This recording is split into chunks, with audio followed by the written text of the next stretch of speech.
Hello, everyone. Now it's 1 p.m.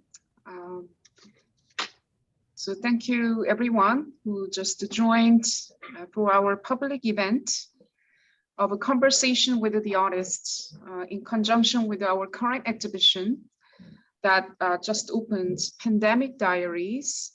This is a group exhibition of 4 women artists, Phoebe Boswell, Donghyun Chung, Lise Kjaer, and Linda Stein, all of who responded to COVID-19 pandemic.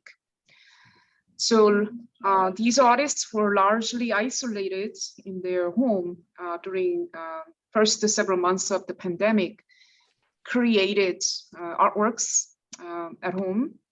And each one of these artists had unique expressions. So it was such a great experience for me to invite these 4 extremely talented artists.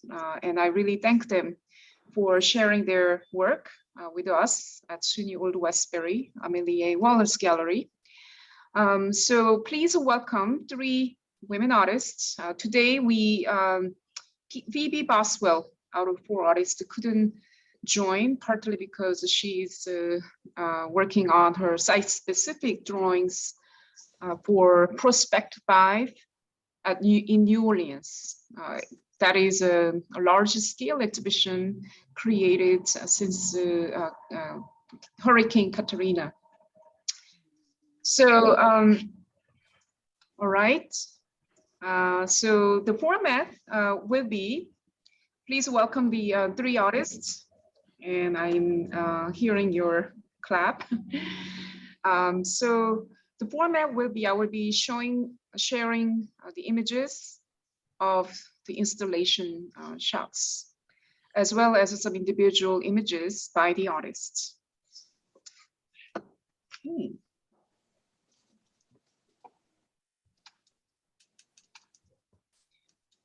So this is our vinyl sign exhibition title.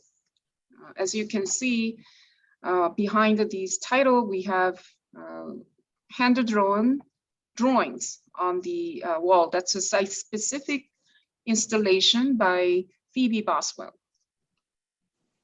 And she couldn't be in New York. She is located in London. So the actual execution was done by Joe, the gallery manager at Sapar Contemporary, who graciously came and installed that drawing. So these are installation view of Phoebe Boswell's work, Notes on a Lockdown, which is a series of drawings and watercolor on paper, which she made during the UK's 3rd lockdown. And this body of work was created between December 2020 and April 2021. So some of the works that included in this exhibition include self-portraits, screenshots of various social media pages, and other scenes, all of which is an exploration of her ongoing interest in portraiture, technology, memory, and resilience. And also what was included in the exhibition was this video work, which is immersive sound video work with the poems that she made. So the poetry component has this very short sentences, and she recorded her own breathing sound. So we are hearing her, this breathing sound throughout the gallery space. So this is a sound piece. And then some of these drawings include a page from Twitter or screenshot of a FaceTime, which shows that there's no signal, or Instagram page that she found that it made feel her less lonely. And this is a screenshot of her conversing with her sister. And some of the images represent her loneliness while she is in lockdown. So for example, this is a work drawing showing the long empty corridor of her apartment building. And there's the image of a moon. There's also image of drawing of flowers that's withering.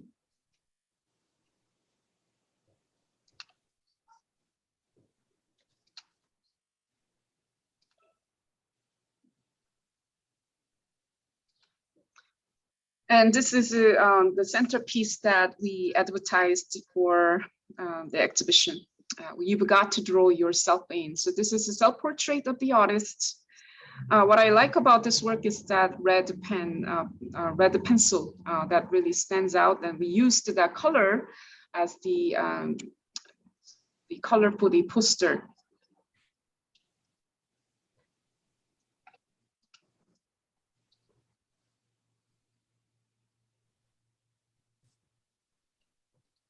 And so these drawings on the wall became the guideline for where to hang these each one of these drawings. So you might have noticed that these lines around the circles, we hung the drawings. And in fact, it was quite an interesting process because I was installing the frames while the artist is in London. So we communicated through WhatsApp videos and photos. And that was a very interesting process.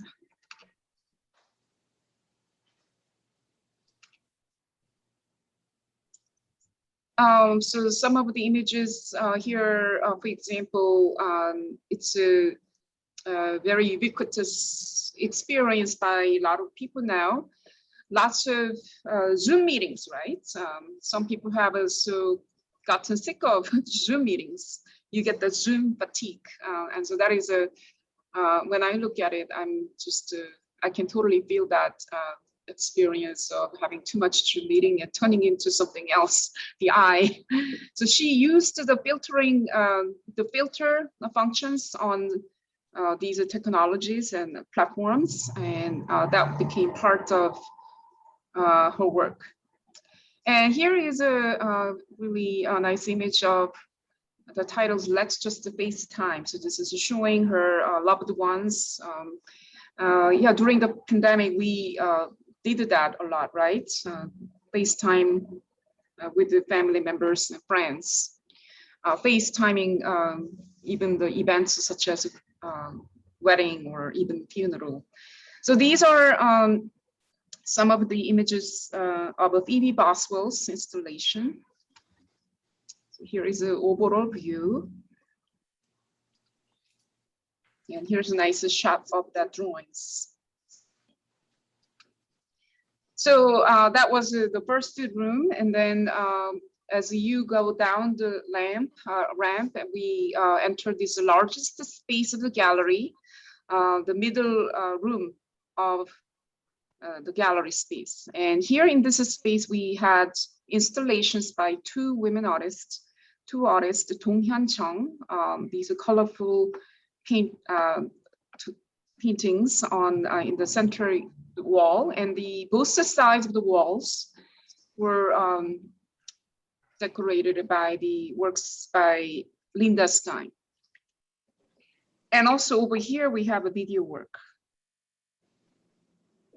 So these are a collage work by Linda Stein, and she is here. So I'm going to let her explain some of these works, but this is a body of work that she developed during the pandemic.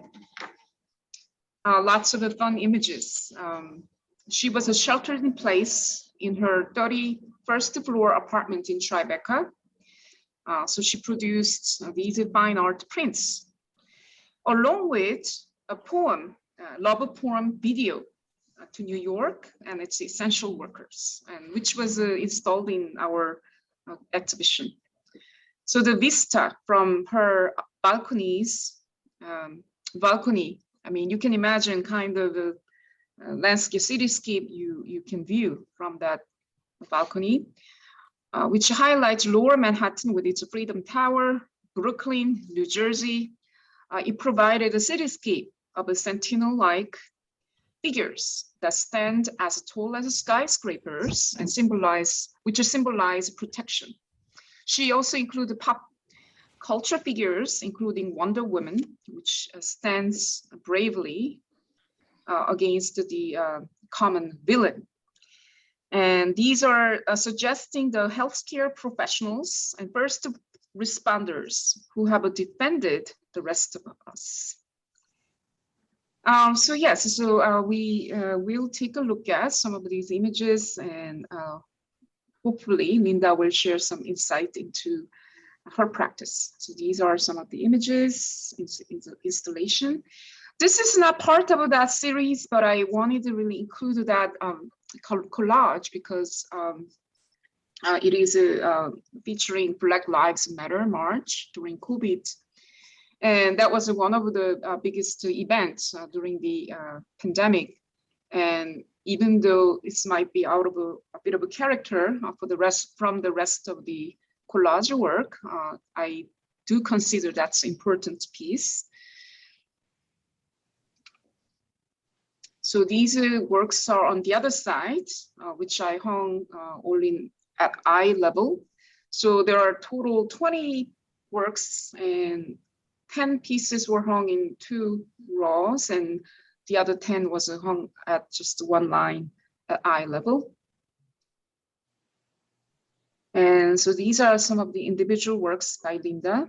I'm not brave like that. She's referring to the health professionals who really dedicated themselves during pandemic. I love that work. It's Wonder Woman on top of the building, confronting the villain. And also there are these nice pieces of couples dancing and romp and frolic. And Corona environment, that is such a nice work. I used that for our poster design. So this is an image from the opening reception. Visitors looking at the collage works. And then at the central wall, we have these works by Donghyun Chung, titled The Pandemic Diary, which she produced daily when the pandemic began. Out of a fear, out of the uncertainty, not being able to see the loved ones, isolated being at home, she used mulberry paper, traditional Korean rice paper. I mean, mulberry paper, and she was using drills and glues and produced these very colorful body of work using photographs of her friends and family members. So we have a total 30 pieces in our exhibition.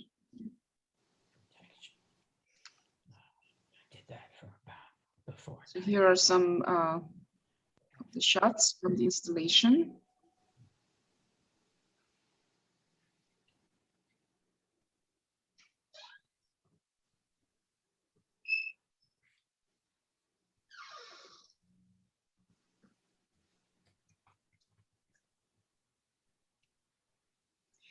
And in the lower part of the gallery space, we have site-specific installation by Lise Kazar, Danish artist who is located in New York. And while she was, during the pandemic, she was also sheltered, confined to her small studio apartment in New York. And she found herself gravitating toward these simple things, keeping healthy by cooking food and just staying alive. And over the 3 months, she experienced insomnia and oddly interrupted sleep patterns. So she developed a series of short videos using what was at hand, which was her iPhone. So not merely to cope, but to embrace the moment. So it is a very hypnotic video. And I hope Lise will show the video work when she's talking. So these insomnia video series is what's in our exhibition. So installing these screens were quite a bit of work. So she spent 2 full days with me installing the work. So here is the artist working on Insomnia 5:13 a.m. These times are not really accurate time. She was really experienced. I think it's a more metaphoric and it's just made up time, but still it's definitely delivering that mood. So here she is installing, working very hard, hanging those screens with me. So at the opening, 2 artists who have never known each other met in person. So this is the highlight of Elise Kazar's installation, major piece, and there are total 4 video works. But this work is the largest installation, Insomnia 5:13 a.m. And it's an image of water, which was a shot during her travel to Brooklyn. Is that right, Lise? Right. There was one guest who viewed this work, who was very much emotionally affected by looking at it. So I think that use of screens, 4 screens, is a very specific character of Lise Kazar's installation.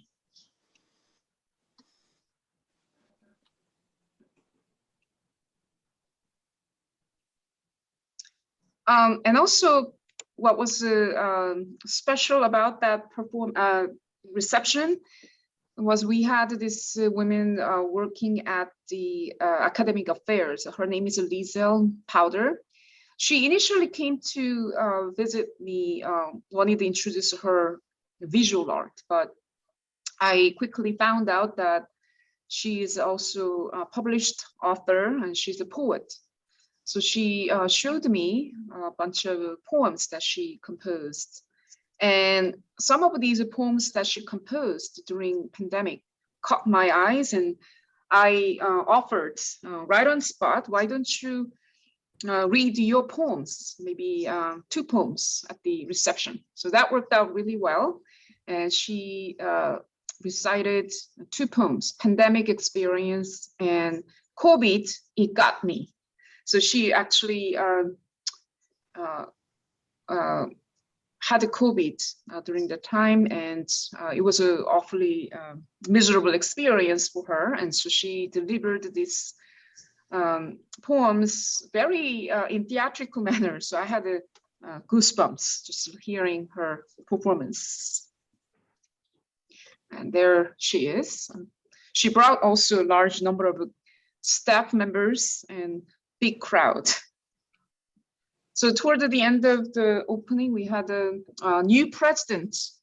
At SUNY Old Westbury, we have a new administration, new leadership. And so Dr. Timothy Sams came in, and he's known for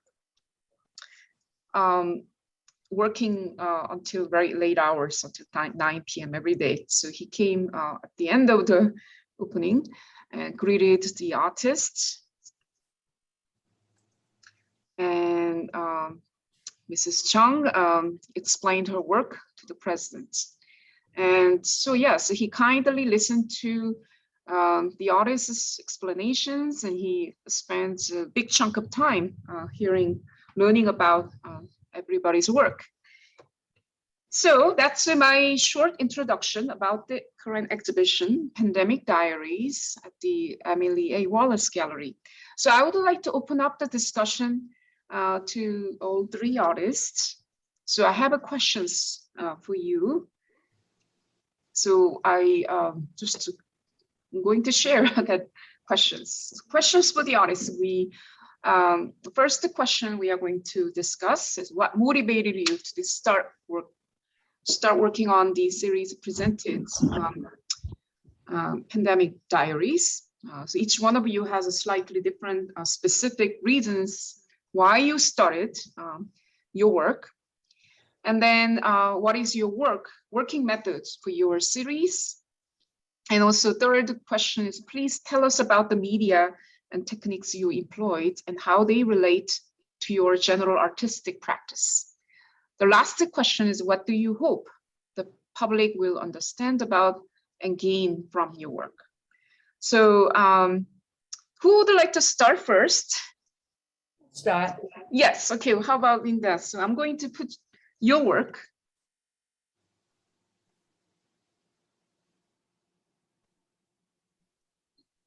How about here? Okay, well, first I want to thank you, Hyewon, for doing such a good job on this. And I'm pleased to be here with such wonderful other artists. I want to thank Amelie A, who helped put this whole thing together. She's been terrific to work with, and Rachel Bergenthal, my studio manager, who helped me a great deal in all the work as usual. So it doesn't take much actually for me to be reminded of 9/11 and the slow descent of the World Trade Towers, just slowly falling down right before my eyes. So the precariousness I felt at the outside of this pandemic, which seems never to end here, certainly brought me back to that, for me, art-changing and life-changing day when I ran and ran and ran from before 9 a.m., as you know, until way after 5:30 p.m. So the view from my Tribeca balcony, as I settled into a routine of what felt at various times like imprisonment, but living in this indoor living. And it was complicated because I broke my ankle at the time, so I was hobbling around and I was COVID quarantining. So the view before me provided a backdrop, a stage setting, if you will, for me to explore my fears and my desires to break out of confinement, and my gratitude, honestly, for the many first responders and caretakers that we were hearing about all day long. So because the architecture before me, as you could see, was, for me, it was so much a part of my life because I lived in this apartment for many, many years. It provided a kind of consolation for me. It coaxed me to focus on the beauty of the edifices and not on the contagion and the horror that the world was facing. So this is what the pandemic and 9/11 is basically what motivated me, Hyewon, to do this work. My working method, if you'd like me to go on to the next question you asked, is to look and look and look. And I was mesmerized, rather, it relaxed me to look at this landscape, this architecture. I called it my architecture because it was what I saw every day for so many years and at this critical time in the pandemic. And it also provided me with a kind of daily excursion. Here I had a broken ankle and I was quarantining. Out of my apartment seclusion, it was a chance to go outside, and I just looked a whole lot. And then I felt I needed to photograph it. So the next step in my working method was to take still photographs of it. And then I felt a need to take video of it. And all this was just very consoling to me and comforting. And I then felt the need to bring into this scene the opposite of the confinement I was feeling. Figures that were outstretched, dancing, moving, playing, frolicking, moving on top of the buildings, expansive and almost unaware of what we during the pandemic were feeling. And I needed at that point to bring in collaged materials, as you see, part collage, part drawing and painting, part photograph. And that was my technique.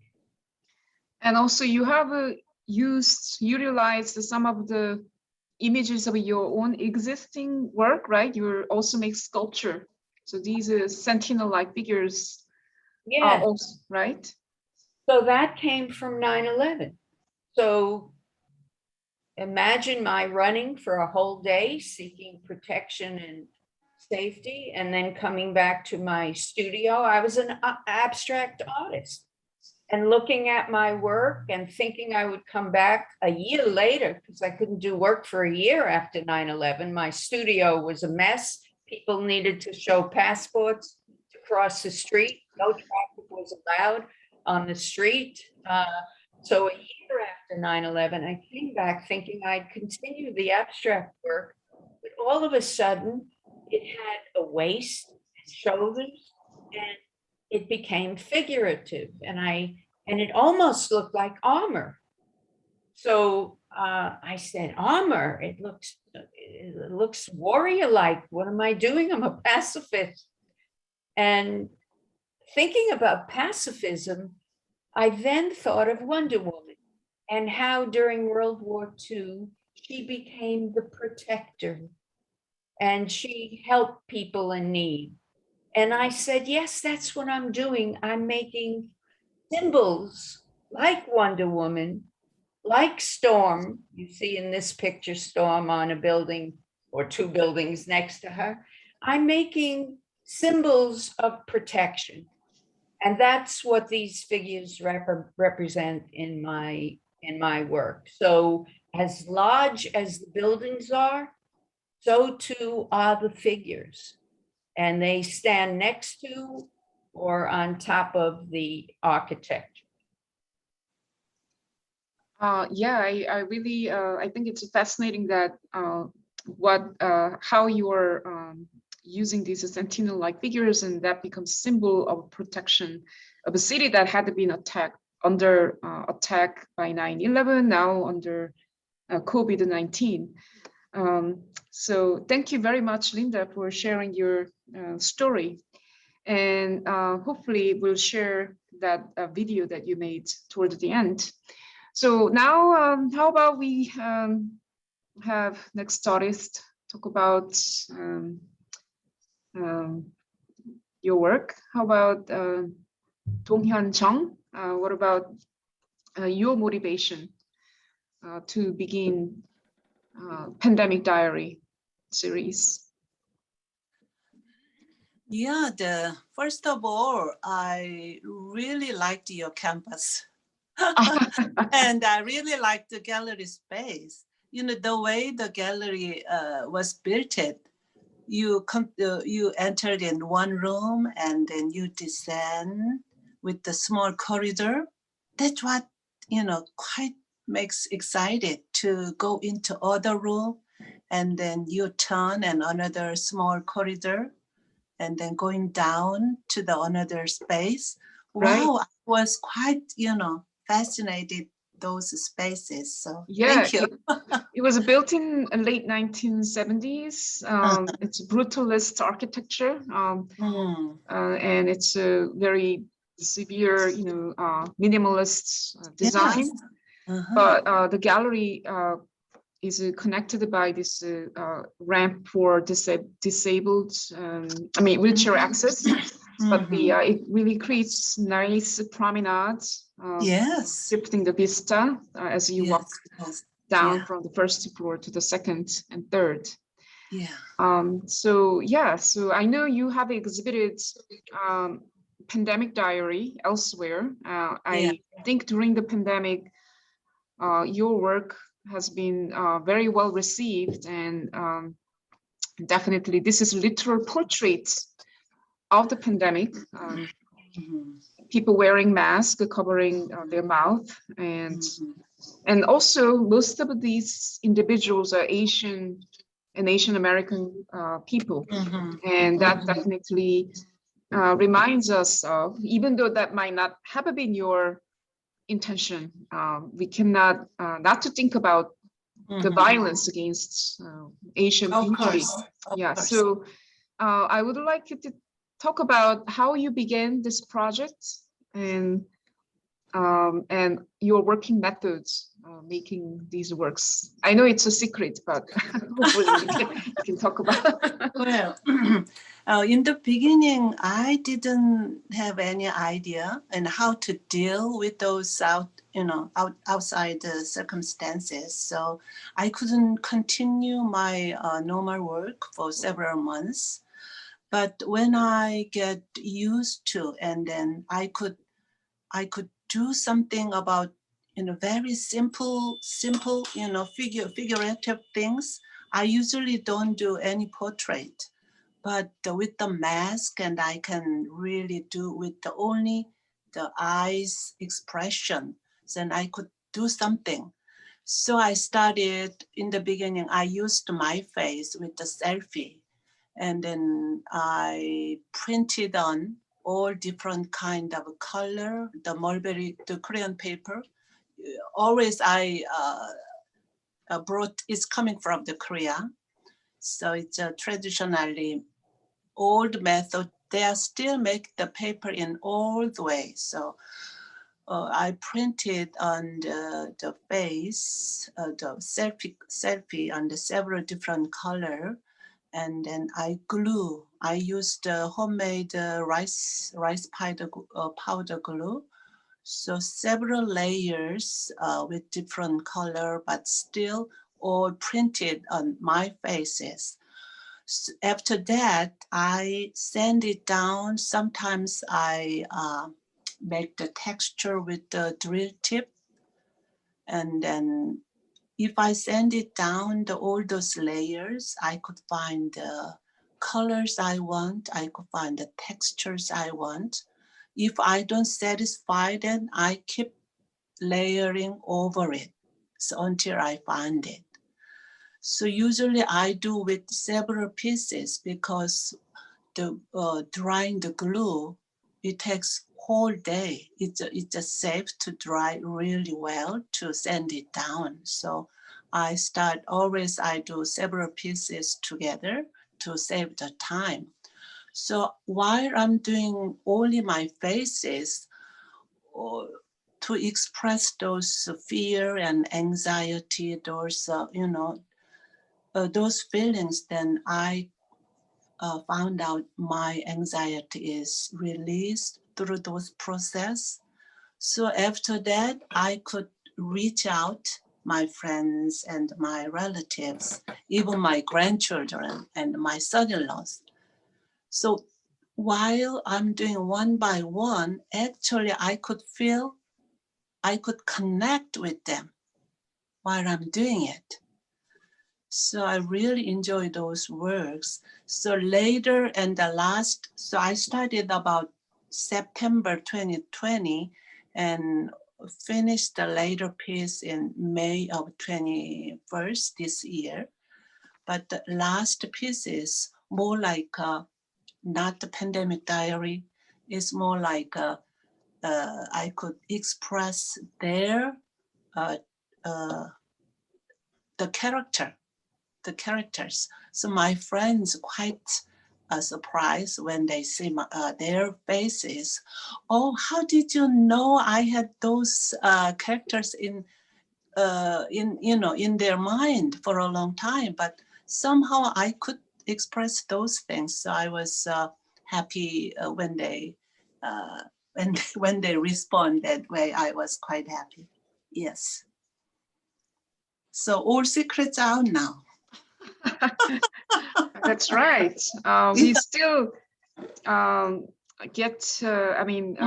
know all the details, but it's remarkable that how labor intensive your process is. Yeah. And it's even though Linda's working method is very labor intensive, but in a different ways. Yours is very manually intensive.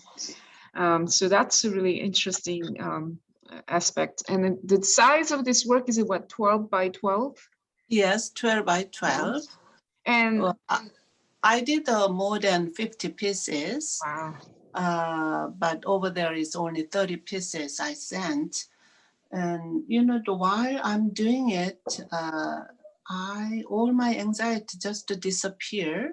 So I realized I could go on to the normal pieces, which I've been doing last 20 years. So right now I'm back to normal, the normal subject, and those things I could continue. So these pieces, it can be a record of these horrific years, but still it can 저 기분 어떻게 해요? Excuse me. You translate for me. 그 normal life를 다시 이렇게 찾을 수 있게 된 이 피스로 함으로써 그렇게 나를 만들어서 굉장히 quite meaningful한 피스로 남을 것 같다고 얘기해줘요. Okay. So her English is totally fine, but she's saying that remember before she embarked on Pandemic Diaries, she was producing more abstract, semi-abstract work. And having gone through making 50 pieces of figurative portraits of her loved ones and friends and relatives, it totally helped her to going back to the normal state. That includes her everyday life, but also her general artistic practice.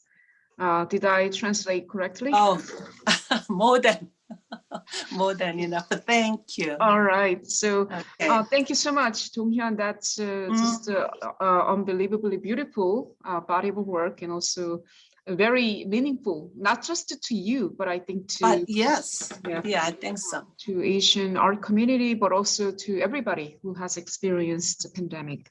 Yes. All right. Lise, now let's go to you. You want me to share my screen? Or? First, I'm going to just go over your installation in Sarmania. And okay, so why don't we have you share? I'm going to let you. Okay, I will stop share. Oops, it says host disabled participant. Yeah, no, now you can do it. Okay. Yeah, all right.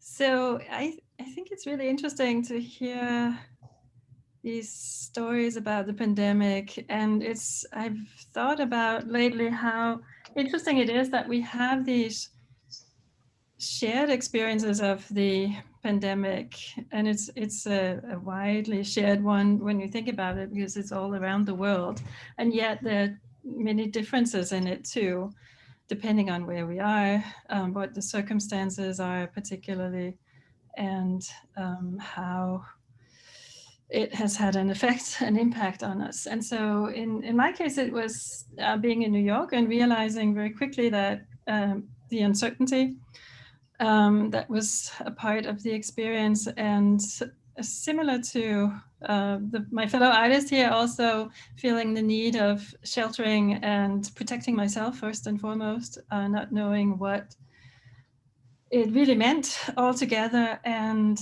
how to wrap my mind around it. It seemed like the best thing was to stay home and to not go anywhere. And even going outside had its own difficulties, living in New York, where people are constantly crossing one another in the street and realizing that the social distance was not really possible to practice at the beginning. So I decided to stay home entirely for 5 weeks, and that had its own challenges. I was in a studio. I'm in a studio apartment, a small one, and there was scaffolding outside of my window. So I had little to no light, to say the least, and 5 weeks in that has really an impact on you, your well-being. I'm from Denmark, so I kind of know that not having light over the winter can have an effect on people, but to have this sort of more extreme situation changed my perceptions of it a lot. And so trying to navigate, like so many others, trying to find out what is this and where am I and what's going on, I moved away from a bigger project I was working on and just decided to focus on the moment and embracing that moment and photographing the little light that came into my life, into my apartment, but also moving out sometimes to a community garden that we have in the building and just sitting there behind chain link and photographing, filming through that. And this last video that you're seeing now is from my first day out, trying to go to my studio in Brooklyn and taking the ferry to avoid the subway. So it's true that I experienced, like many other people, these strange sleeping patterns and insomnia. And I decided to just try and embrace all of it, using what was around me, making smaller little art projects, but also picking up my iPhone and working with that. That turned into these 4 videos that are in the show. And so I think at first it was to try and articulate a little bit that state of mind of being in a limbo and being in this big questioning of all things, feeling vulnerable, and trying to find a form for that could convey some of that uncertainty that moment felt to me. And I think then it's been really wonderful to be able to install it in the exhibition and to think about it also taking on a 3-dimensional form, working with the space and thinking and trying to create a dark space for the videos and the projection to exist in, and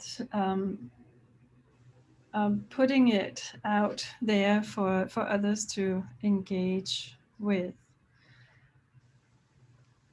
And I think, another thing that I've been thinking about too is not just this, that it's the pandemic is a global experience, but it's also an experience that changes with time. I think it was a different experience at the beginning, and now has morphed into another edition of it in some ways, the experiences of the pandemic as it continues to move on. But I was struck by also how both Donghyun and Linda were talking about these images that were coming, the images of the loved ones, for example, in Donghyun's work, or the memories of 9/11 that Linda talked about. And I think images really have a huge impact on us and a huge way of operating in the ways in which we come to experience the moment and come to look back at it and reflect on it as well.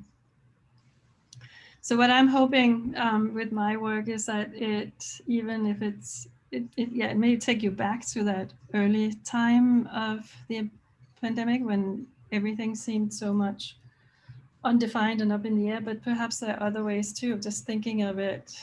There are different places in time in our lives where we sort of shaken up a bit by things that happen, whether it's a severe illness that suddenly comes around in our family or with ourselves, or other things that make us stop and make us pause and make us even be unable to do much for some time, to push us into a place to reflect and think about things. And I'm hoping that this work will just kind of put us a little bit into that moment of vulnerability and sort of reflecting on how feeble life is and how fragile really it is to be here. Thank you, Lise. You answered almost all the questions there was, except that maybe you can talk a little bit about your like overall practice. We got to see your video installation.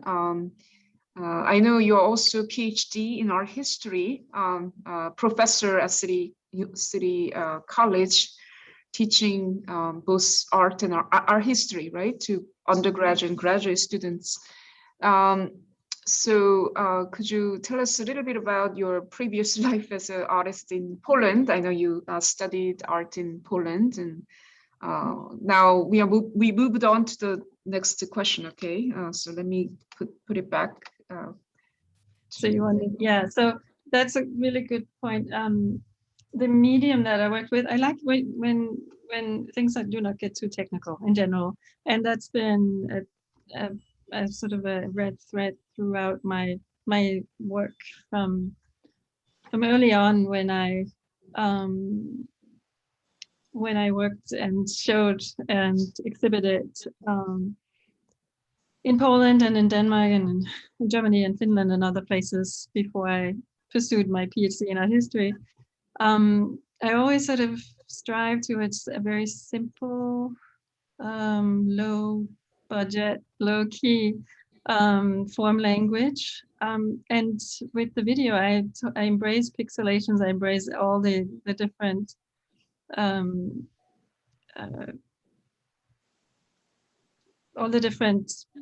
problems perhaps that there can be in video, because I think it adds something to it. I think it gives it, at least to me, it provides something very raw and immediate, and that is slightly abstracted, but that also brings me closer to that emotion or that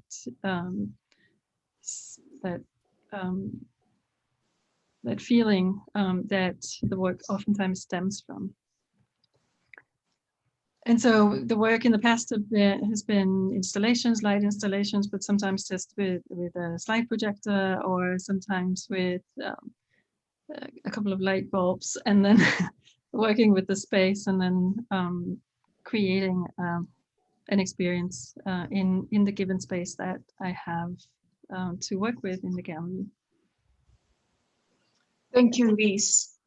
Now I would like to have Linda or Donghyun to talk about larger practice of your work and how your current work relates to your larger practice in terms of your technique or subject matter and everything else you would like to add to it. Linda, would you like to go? Sure. Yeah. I consider myself basically a sculptor. One would have to go to my website, lindastein.com, and see the various series in order to really understand that. So basically, my work after 9/11, when I thought I was going to continue doing my wood, metal, stone sculpture, that was entirely abstract. And I said all of a sudden it had a waist and shoulders, like you see in some of the figures that are here, standing God in the environment of the other buildings. So I continued making wood, metal, and stone sculpture, and continued then incorporating Wonder Woman and other icons of protection into paper sculpture. I see this one here is showing wearable sculpture. And this one is leather that could be worn. This also can be put on the body and worn. So it was very important to me to kind of internalize this feeling of safety and protection. I don't know about you, Hyewon, and the other artists, but I used to have recurring dreams as a kid. And my recurring dream was always the same. I was running and running and running for safety, for protection, because I was being chased by these bad guys behind me. And the whole dream, Yeah. did you have recurring dreams too? Yes, I had exactly similar dream, always being chased. Okay, so protection became so very important to me. I even did a video that you could see on my website where I incorporated scenes from Psycho, where Janet Leigh is running from Tony Perkins, and North by Northwest, where Cary Grant is running from this airplane, and I kind of combine it with images of me coalescing with these two other film characters. And so protection was very important to me. And some of the series have to do with wearing this body of work that can be protective. And I invite people to my studio to see that, or these wood, metal, stone pieces, or branch sculpture. And then I got involved with, I felt protection, where was protection available the least? And that was during the Holocaust. And so these pictures you're seeing now are from a series called Displacement from Home. People were displaced during the Holocaust, but people now are displaced all over the world. And of course, this is a tragedy that we're seeing right now. So what you're seeing is a whole bunch of different kinds of sculpture, tapestries that I make. I am the environment, a wearable sculpture, and then back to the COVID series. So that gives you an idea of my larger work. That outdoor piece was at Adelphi University.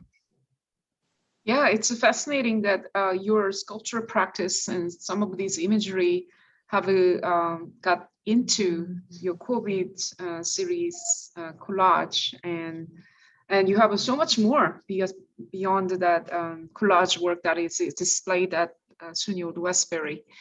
Thank you so much, Linda. Linda's another talk is scheduled on November 23rd. It's a webinar lecture, Below the Eyes, Sexuality and Averting the Gaze. So if you would like to learn more about Linda's work, please join us on November 23rd. So I would like to stop here. Now I'm going to open up Donghyun Chung's art website.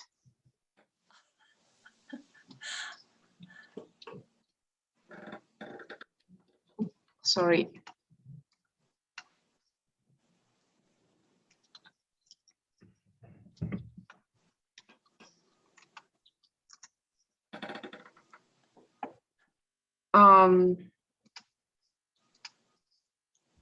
This is correct? Yes. Okay, so just to have an idea and some images for us to look at, you can talk a little more about your general practice. And obviously it is very entirely different imagery from your COVID pandemic diary series. Since I'm an immigrant to USA, I'm asking the questions all my life. Where am I? Where I'm standing here? Why I'm here?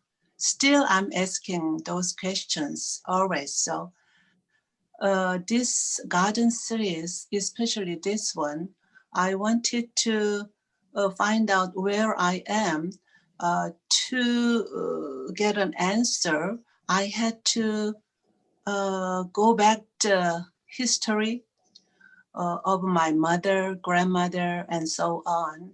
So I decided to do some The Woman's Before Me series that I call the Banished Garden. The garden always is blooming, but it's kind of symbol of those times, accumulated those times. So I used element of Korean traditional wear we call the hanbok. So with the top part we call the jogori, and the lower part is the chima. So I used all those top part is the jogori. We can tie with the long, how do I say, Hyewon, the jogori. So some pieces, when I think about all those women, you know, all those times all around the world, the woman was always just, how do I say, don't have any right to speak, don't have any right to anything. They just serve for the man and family, the society. So even this piece, the top piece, I open the jogori, the top jogori. It means they don't have any right to tie it and close it. Always somebody forced to open, you know, their top. So all those pain and suffering, endurance, I wanted to capture. So once I could go back all those old times. After I've done that, I could do the present of our, you know, my life. So next series, what I'm doing right now is embrace. Go on to next one, the embrace. It's under the garden series. It's under the garden series. There's the yes. I still using my our hanbok, the Korean wear, but its form, its color is brilliant, and then it's firmly standing on the ground. So the chima, the lower, you know, lower wear, I kind of embrace the mountain shape. So I'm firmly standing in the ground and then embrace the mountain. So that's what I'm doing these days. So, yes. So while you're doing this, you paused and created those portrait series. Yes, I couldn't. Yes, I couldn't continue. You know, everything's around is totally upside down. I couldn't see my grandchildren. I couldn't see my daughter. So I had to do something about those feelings through the pandemic pieces. Yeah. But after that, since, you know, still we have to wear the mask and we have to be careful, but I have some kind of energy or some power to continue, you know, to accept everything. And then when we look back all the history, those hard time always there, but the life is go on after that. So I can go on too. And listening your story and also Linda's, both of you are feminists, really Yes. focusing on the issues of women in very different ways, but also kind of bringing in your heritage, your history as a part of your work. And that is a really interesting connection that I just discovered listening to your stories. So now I would like to open up discussions to. But the one more thing, yes. Can you go back to Banished Garden series? Sure. As a Korean woman, I like to know, and I like to tell all those, the black and white, the wianbo, the sex slave during the comfort women. Yes, comfort woman during the World War Two. Yeah, this one is especially this piece is for the comfort woman, which happened in the Second World War II under Japanese colonized period. And then all around the Korean peninsula, they just 이렇게 속여가지고 데려갔잖아. 15살, 14살 애들을. Those girls were like teenagers, like a 15, teenagers, 14, 15, 13. 14. Those women were really very young women who were brought to Japanese military. They were basically used as a prostitute. They're serving sex slave, basically. Yes. Slave. So I had to include those women too. So that's what I wanted to point it out. Yeah, thank you. There's so much pain and suffering that you can definitely feel in those lines, undulating lines. So I would like to go back to our images, and why don't we open up the discussion to the public, the audience? Oh, Lysandra Ramos raised the hand. So Lysandra, please go ahead. Thank you so much for your beautiful talk to all the artists. I really, truly enjoyed the exhibit and all of your work. And I know I will go back to see it again, especially after hearing you all speak about your work. And I've been doing some reading lately around Jackson Pollock and Motherwell and all these male artists, right? Who are coming from a time period where they were able to just experiment and look internally at themselves and talk about themselves and their work and kind of work with their what I would call navel gazing, right? Men always looking at themselves and their world starting from that vantage point of their sense. And it's just beautiful to see women having a space within the pandemic to kind of take a moment to look at ourselves and look at our work and look at the trajectory in this moment. As you are talking about your greater practices, I'm wondering, for you, are there any images that now, in looking at what you just created during the pandemic and what you created before, that are reoccurring images that you find yourself working with again? And I'm referencing Motherwell and Pollock because there were clear things that they were grappling with, right? That you can tell that they're talking about their relationships to their mothers and the relationship to love and how they are loved. And you see that reoccurring in their work. And I'm wondering for yourselves, if you were to see an image that come up again in this series or in your previous work that you've played with, I'd love to hear what that is for you. And if you could talk a little bit about that and why maybe that image keeps coming up for you.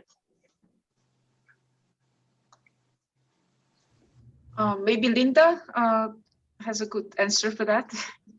The image is the night of protection. So the form that I use over and over and over again is this certain symbol. You see them in the COVID series, you see them in the wood, metal, stone, but that image is that contour, that silhouette, that shape is repeated over and over again. And it just represents protection for me. And I can't stop doing that shape. And for my webinar coming up November 23rd, I'll be talking about how, as a woman, because what you're saying now reflects upon being a woman in a man's art world. Certainly, it's still very much the old boys network and a man's world among art historians also, I'm sure, I know. And so my life is very much informed by growing up female. And I'm now rereading diaries that I've kept for 50 years and talking about growing up female and fighting, battling the man's world of art. And also at the same time, my sexuality. I grew up in the 50s and 60s, and you know what that was like, being a gay woman in the 50s and 60s. Being a woman was hard enough, but being a gay woman was particularly hard. So anyway, the form that I use over and over again is a symbol for me of protection.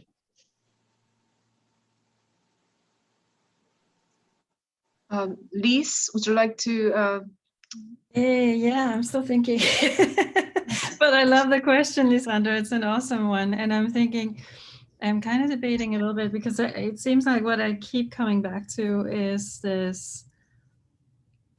contrast of light and shadow, or darkness and light. And that is a recurring theme that I constantly work with. But I've thought a lot about the images and how images form and shape us and a part of the ways in which we come to understand the world a lot in a series of works that I've done, where I went back to Denmark and was on a residency by the sea in a town where my mother's family came from. And I discovered that my great-grandfather had lived just a few houses away from the artist residency. And so that intrigued me to begin to take photos with pinhole cameras with multiple apertures, so that you would get a number of the same scene overlapping on the paper inside the camera. And I went back to some of the places where I knew they had been and photographed, so it became this layering of time that formed and shaped them, and in some ways also formed and shaped my experience of being there at that moment. I think the more I think about it, I think water and the sea is something that I constantly return to, and it must have something to do with growing up in a place where you have sea all around you, and it sort of becomes this constant image that travels with you in your life after that, I think. And it seems to be a place both of comfort, but also a place that really evokes danger and at the same time too. Thank you, Lise. What about Donghyun? Would you like to answer this question by Sandra? When I was in Korea, always the special occasion, the mom always made me the Korean wear for the special occasion.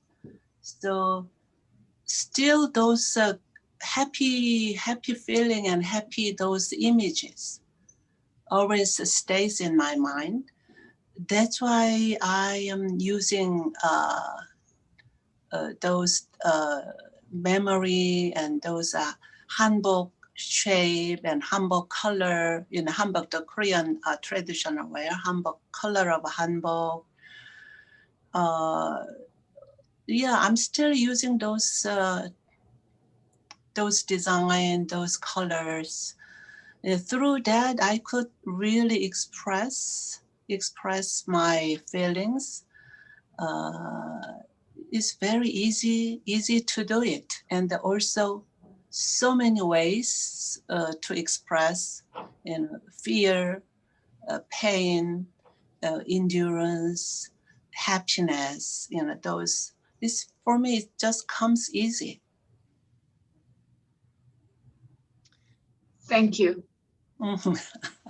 Lysandra, do these answers satisfy your question? Oh my God, absolutely. I mean, for Linda, thinking about the Venus de Milo, right, is something that for me, that Botticelli silhouette, that those images were very real as I was listening to your work. And Lisa knows that I live near the water, and so water being, and the layering of time for me was such it captured my imagination and my heart, because that's how I view my own personal artistic practice. And I'm a writer, right? But I because I was a playwright and I write video, I also think of those images and the moving images.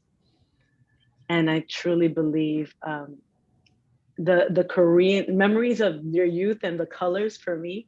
I didn't think you were going to say colors for some reason. Well, I'm sorry. I did think you were going to say colors, but I didn't know why. But I saw the nature series and how it's very similar. The color palette to not this piece in particular, but the previous pieces in the garden were very similar.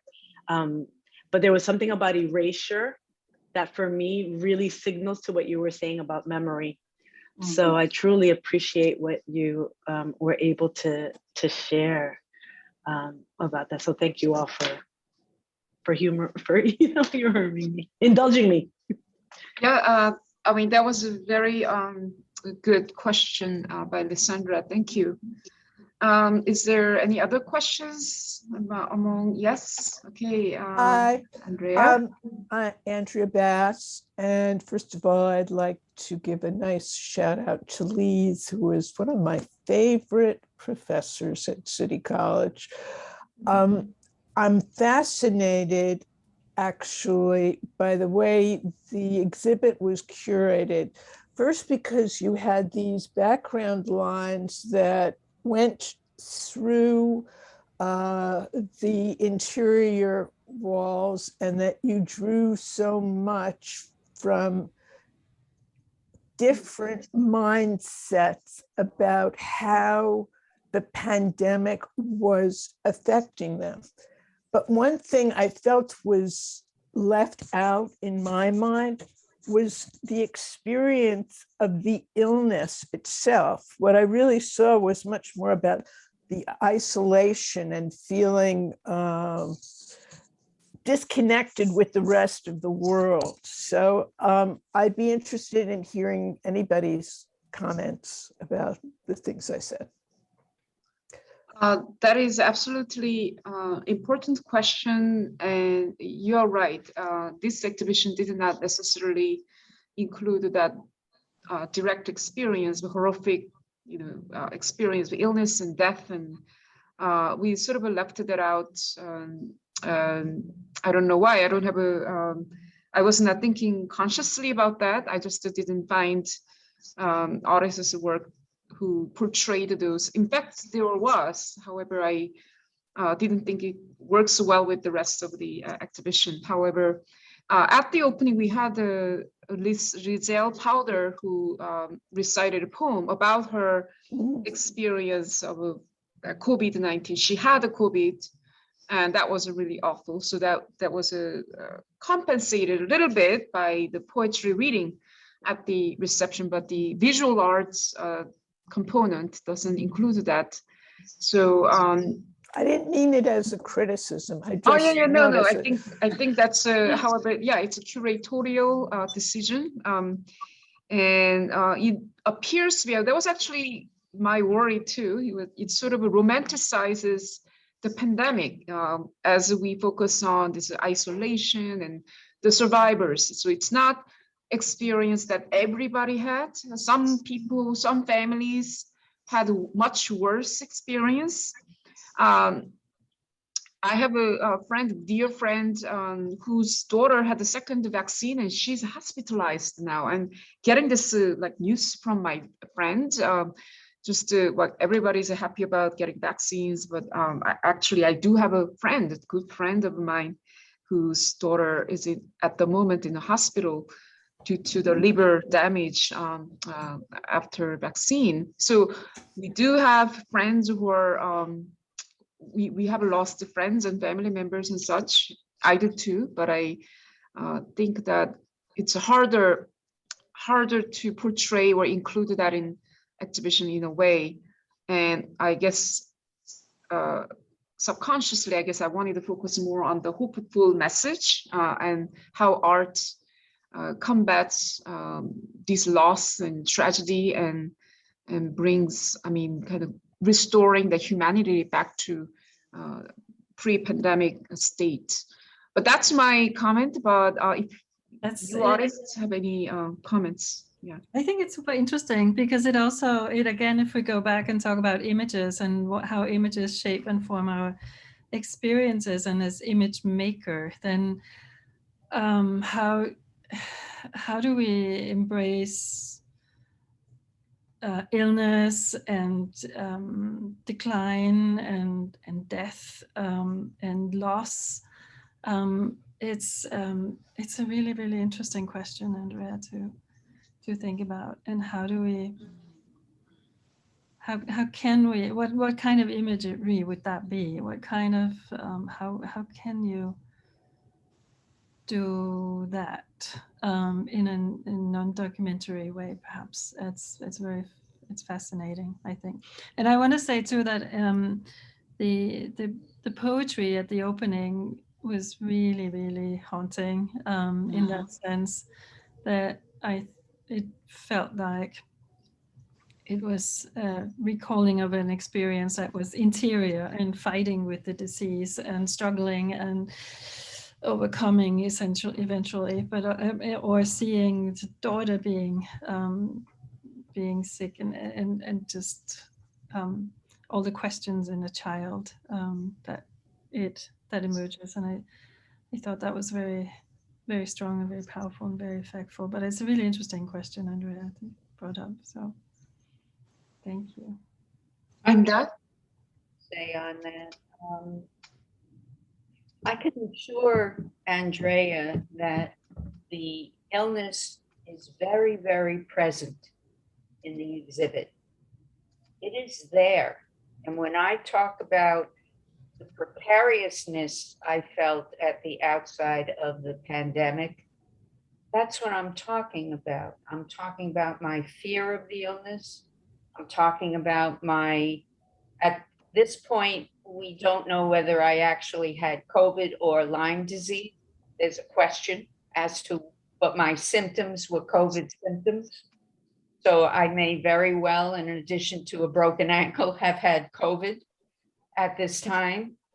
So the illness was very, very present for me. And my response was all about the illness. It was there in the air as I looked out from my balcony, and what you're seeing now is illness. It's what is within the illness. This part of the video I made shows an empty street, silent, except for sirens, with people with workers, health workers carrying people ill. I talk of this ship proceeding slowly, the pace of progress towards solving our global dilemma, the dilemma of the pandemic, wishing the virus would yield to vaccine. So for me, the virus illness is present in everything I did in this series. I don't need to actually have a literal picture of somebody in a hospital bed or a coffin, but for me, the illness is present. Thank you, Linda. The arrow points to where I live, a small apartment, albeit with balcony and spectacular view. Lower Manhattan with Wall Street to the south, Hudson River and New Jersey to the west, Little Italy, Village, Chinatown, and Brooklyn to the east. and a resting view, a lifeline for me as I shelter in place. I used to see the Statue of Liberty in Ellis Island, but over the years, it has been obscured by towers of glass and steel rising above those of brick. Still, I can almost see through these buildings to feel liberty's raised arms signaling strength and justice. And now, with memory of running for safety during 9/11, figures arrive from my previous art, symbolizing the superhuman, transformed into monumental edifices, intermixing with buildings around them. You see, almost 2 decades after my full day running from the falling trade towers in 2001, I still feel viscerally that some scoundrel can take a gun and shoot down a skyscraper before me. And so I engage the figurative symbol to confront this villain, erecting this form again and again, so that it becomes part of and mirrors its architectural environment. My long nurtured figures, my cadre of protectors, defenders, sentinels, brandish the solidity and dominance of the buildings around them, or recalibrate themselves into ghost-like, dusty, translucent shapeshifters. The misty ones breathe and blow in the wind and coexist with those having more presence and permanence. Do they take up negative or positive space? Are they background or foreground? Are they riveted to a mission or agencyless? I like to think that they are purposely penetrating the crevices of the structures around them, searching for clues to immunity and invulnerability, much as our medical professionals seek the same in the course of our cosmic contamination. Now it's exactly 7 p.m. Balconies become platforms for ebullient cheers, whooped yays, whistled thank yous. Honoring the bravest amongst us, we come together in the evening with a cacophony of raucous, roaring sounds that broadcast our gratitude. The COVID heroes don't come forward at this time. They don't appear on our balconies and rooftops to acknowledge our applause, to accept medals and certificates of honor, to be rewarded with the monetary grants they deserve. I ponder their valor and notice that yelling yay is easier than voicing thank you. Is it more personal? Does shouting out my appreciation for these women and men of mettle and grit make me feel embarrassed, even bashful? Is it because my own deeds pale in comparison? I'm not brave like that. My giving, helping, donating cannot hold a candle to their offerings. They are the protectors that I'm creating in my art, the defenders I want to be. My surreal thoughts of illness morph into a more sanguine surrealism. I feel empowered to make anything happen now in a landscape of my creation, so long as my defenders are here and standing guard. This new setting is now a stage for performers, a framework in which to romp and rollick. It allows for movement with an expansive outreach in space, the antithesis of confinement and constraint. How my spirit leaps as I create this world of conviviality without the virulence of virus to interfere with my whimsy.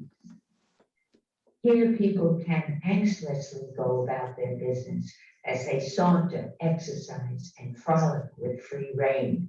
They know they are being patrolled and protected. These social scenes contrast starkly with the tug of COVID's required social distancing, its stillness and silence, broken only by a siren's blare, bringing one's thoughts abruptly back to the present-day skittishness of sickness and mortality. An evening's radiogram-like regalia of dots and dashes tap out a Morse code of stillness, camouflaging those messages of desolation and despondency. Is someone talking, seated, moving with each white cube that I see? Will I ring the doorbell when COVID allows and enter into one of the dot dash cubicles and say hello? Will we shake hands? As this lurching continues, I seesaw between feeling circumscribed and confined by COVID, and then overwhelmed with a desire to run my fastest, hugging everyone in my path. If I push myself past being this horizontal yo-yo and allow myself to focus on and feel privileged by the mesmerizing view before me, my disquietude diminishes. Ultimately, it is this hypnotic and riveting vision and version of reality that feeds me at this time, a time when solace and safety are so very precious.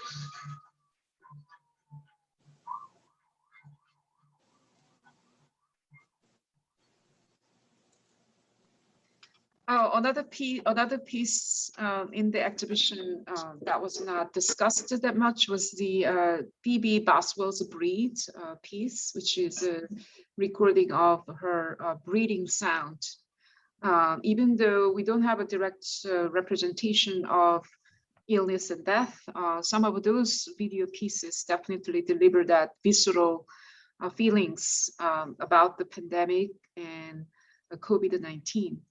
And I would like to conclude this public event, and I would like to thank everyone who was involved in this public event, particularly to all 4 artists, and especially 3 artists, Linda, Donghyun, and Lise, who participated in this discussion, as well as the Spar Contemporary Gallery, and for sharing Phoebe Boswell's work. So I would like to thank everyone who joined this discussion and public event. And I will have to end this talk. So if you have any thing to say before I end the Zoom meeting, please go ahead. I just wanted to thank you first, Hyewon, for putting all of this together and for both in the exhibition and on this panel. And then I want to thank everybody who came to listen in and to be part of it too. Great. Lysandra raised her hand. Go ahead.